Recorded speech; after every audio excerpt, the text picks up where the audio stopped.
Hello, hello. We are going to talk about boundaries. We were doing a live Half Size Me community webinar the other week, and somebody asked a really good question. She goes, okay, I went through the boundaries course in the community, and she goes, I'm really good at setting boundaries with other people. I'm just not so good at setting them with myself. And right away, man, a red flag popped up, and I thought, I have done all of you a disservice because I don't think I've clearly communicated this. Every single boundary you have is with you, for you, has nothing to do with another person. Here's an example.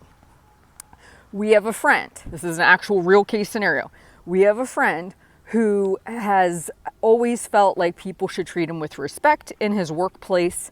He shouldn't be talked into in a rude way.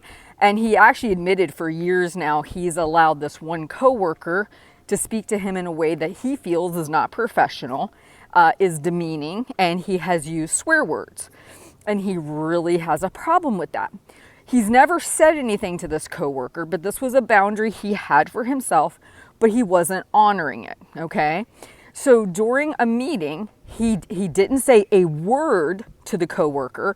Coworker was going off, yelling, fussing, using profanity. He physically got up and started to walk towards the door. The coworker said, oh, I offended you? Now keep in mind, he has never said a word to this other human being about what he is saying and or doing. He physically got up and walked to the door. He had a personal boundary for himself, with himself, that he wants to be dealt with dignity. He wants to be talked to in a professional way. He doesn't want to be sworn at. He has not said anything to anybody. He physically gets up. He exercises his boundary. He does the thing, and he walks out of the room. Never says a word to the coworker, okay? Now, this is a prime example of where you would say the boundary is with this other person, or it's with an external person, okay, that you have to communicate it to somebody else. But he never did. Now, where this individual in the community was taking her comment to with the boundaries, she was saying she could do that. She could tell this other person, hey, speaking to me that way is not okay. Don't touch me that way. If you're going to talk about this, I'm going to remove myself from the room. She says she was really good at that. But what she wasn't good at is putting a boundary with herself with having dessert or having a glass of wine or not eating the thing, right? And so what I want to really get out there is all boundaries, every single boundary, whether it's the coworker spewing profanity and being rude, or whether it's you not wanting to drink alcohol tonight. It's all boundaries with you, for you. It involves nobody else. It does never have to.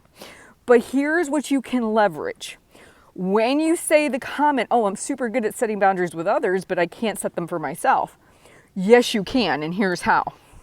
All a boundary is you verbally using your prefrontal cortex, saying out loud what it is you're going to do. Now, when I was in the heyday of my eating problems with food and dieting and everything else, if I had the thought, I'm not going to eat dessert tonight, right? I'm going to eat my normal meal, but I'm not going to eat dessert tonight. I would not say it to anybody, including myself, because I wanted to wait till I got to the restaurant and just see what's on the menu.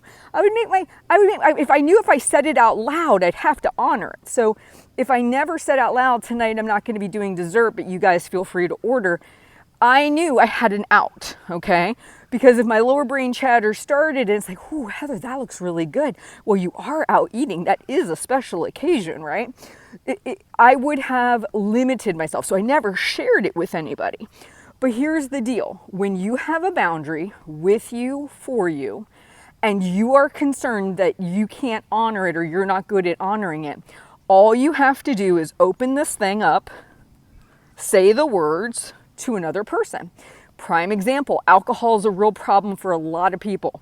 They go, okay, I really don't want to drink tonight. I'm going to this restaurant. Drinking makes me eat more. I have a hard time limiting myself. Not a problem. All you have to do, turn to one of the people as you're entering into the restaurant, or call them ahead of time and say, hey, tonight, you feel free to drink. you can go ahead and take advantage of the buy one, get one, or whatever it is that they're doing. I'll be the designated driver because I'm not drinking tonight. Now, if you verbalize that with another person, there is a built-in accountability. There is a built-in somebody else who knows my plan. It's not just stuck up in my head and I'm hoping I follow through. It is, oh, this is my plan. I shared it with another human being, and then now I will follow through. Because you're not going to show up, tell them you're the designated driver, you're not going to drink, and then guzzle down a half a bottle of wine. You're just not going to do it. We don't say anything to our friends with the thought that we might not drink, but then when it presents itself, we give in, right? So you using your mouth, articulating the words out loud, sharing it with another human, dessert. You going out to eat with a bunch of people.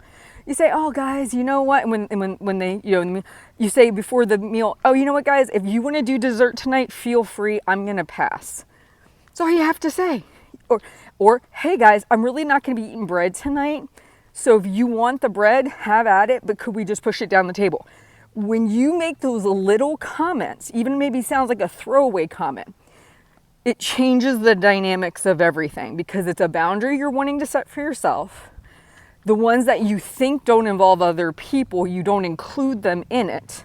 So then when you are presented with the temptation and the lower brain chatter kicks in high gear, you give in. You feel like, oh my gosh, I can't honor my own boundary with myself. The reality is you have to put it out there. That's engaging your prefrontal cortex. Whenever you say, I'm not drinking tonight, whenever you say, I'm not going to have dessert tonight, or I'm not going to have bread, or whatever, you are now engaging the higher brain, which means we're thinking about it in a different way, versus, well, it's nebulous. Maybe I will, maybe I won't. We'll see what happens. Always a prime recipe for disaster, okay? So just want to encourage you to realize every single boundary is for you, with you, and you sometimes choose to share them with other people. The problem is the ones that you think are only about you, or that would only be with you, for you, that are relating to food or what you're going to do, what you're not going to do, you often don't share that with anybody. So I'm going to encourage you to start doing it. It's a game changer, I promise you. If I am Joel or going out on a date and I say, hey, this is my plan for what I'm going to eat while we're out, I stick to it. If I leave it kind of up in the air and nebulous, there's a good chance I might make a more impulsive decision. So I just share. And does he care? No. Does it have anything to do with him? No. Why did I do that? Because it involved my prefrontal cortex, speaking out loud what's important to me, making a decisive decision, and sharing it with another human being. Okay? So I hope this helps on boundaries. You guys have a great day. Please like and subscribe. Also, you can hit the bell notification to get updates whenever we release a video. And please feel free to share the content if you think somebody could benefit from it. You guys have a great day. I'll talk to you soon.